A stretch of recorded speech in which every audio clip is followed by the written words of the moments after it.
Assalamualaikum warahmatullahi wabarakatuh. Halo teman-teman, Kami akan membuat video mengenai aspek hukum lembaga syariah. yang berjudul Badan Wakaf.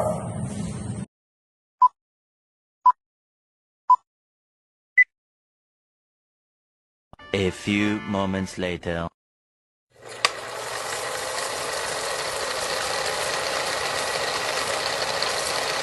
Adapun pengertian badan wakaf adalah lembaga atau institusi yang dibentuk untuk mengelola harta benda wakaf secara profesional, amanah dan sesuai dengan prinsip syariah guna memberikan manfaat berkelanjutan bagi masyarakat. Dalam konteks hukum Indonesia, badan ini disebut nasir wakaf, yaitu pihak yang menerima harta benda wakaf dari wakif atau pemberi wakaf untuk dikelola dan dikembangkan sesuai dengan tujuan wakaf.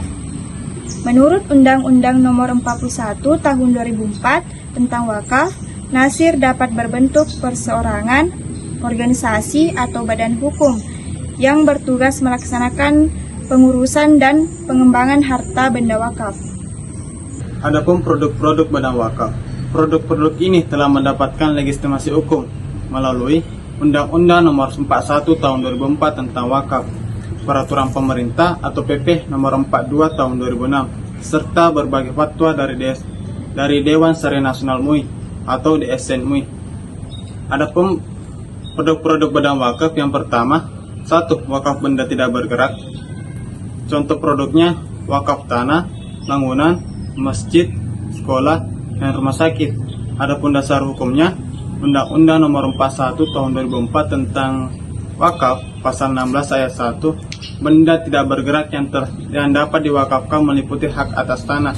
Yang kedua, Peraturan Pemerintah Nomor 42 Tahun 2006 pasal 15 sampai 18. Yang kedua, wakaf benda bergerak selain uang.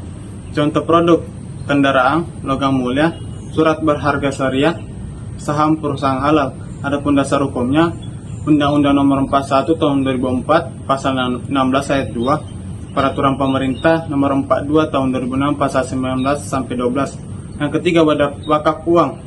Contohnya wakaf uang tunai yang dikelola secara produktif oleh nasir melalui LKS atau Lembaga Keuangan Syariah.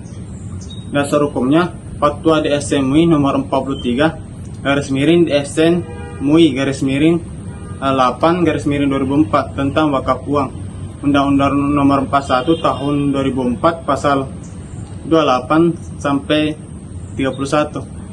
Adapun lanjutan dari contoh-contoh produk, yang pertama itu suku wakaf.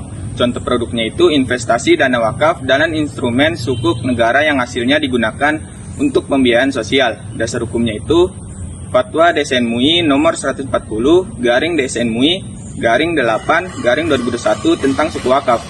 PMK Nomor 190/PMK 08/2019 tentang suku negara berbasis wakaf. Yang kelima itu wakaf produktif. Contoh produknya itu usaha pertanian, rumah sewa, toko, klinik, pesantren berbasis wakaf. Dasar hukumnya Undang-Undang Nomor 41 Tahun 2004 pasal 22 dan 24. Fatwa DSN MUI-nya Nomor 106/DSN MUI /10/2016 tentang wakaf melalui asuransi dan investasi. Yang keenam, wakaf melalui asuransi dan investasi syariah. Contoh produknya polis asuransi jiwa syariah yang dijadikan objek wakaf atau investasi syariah yang hasilnya diwakafkan. Dasar hukumnya Fatwa DSN MUI Nomor 106/DSN MUI /10/2016.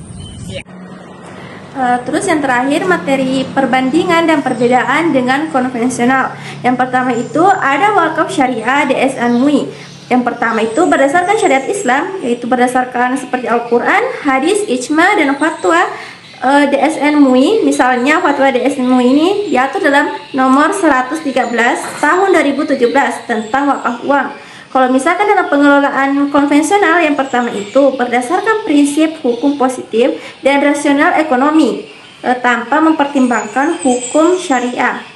Terus yang kedua, wakaf syariah itu ibadah dan keberlanjutan manfaat sosial sesuai dengan niat wakif dan tidak mengejar keuntungan pribadi. Sedangkan pengelolaan konvensional ini tujuannya itu untuk profit atau manfaat sosial umum tanpa dasar keagamaan tertentu.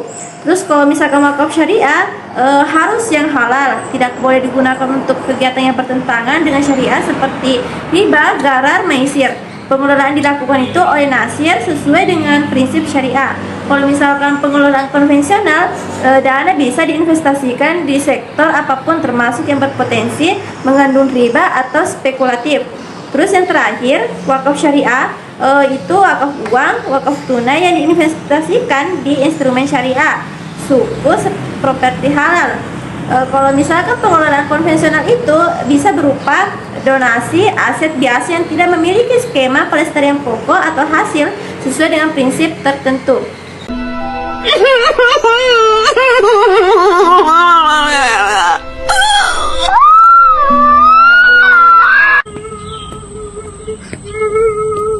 Itulah tadi penjelasan materi dari kelompok kami. Sekian dan terima kasih. Bye bye.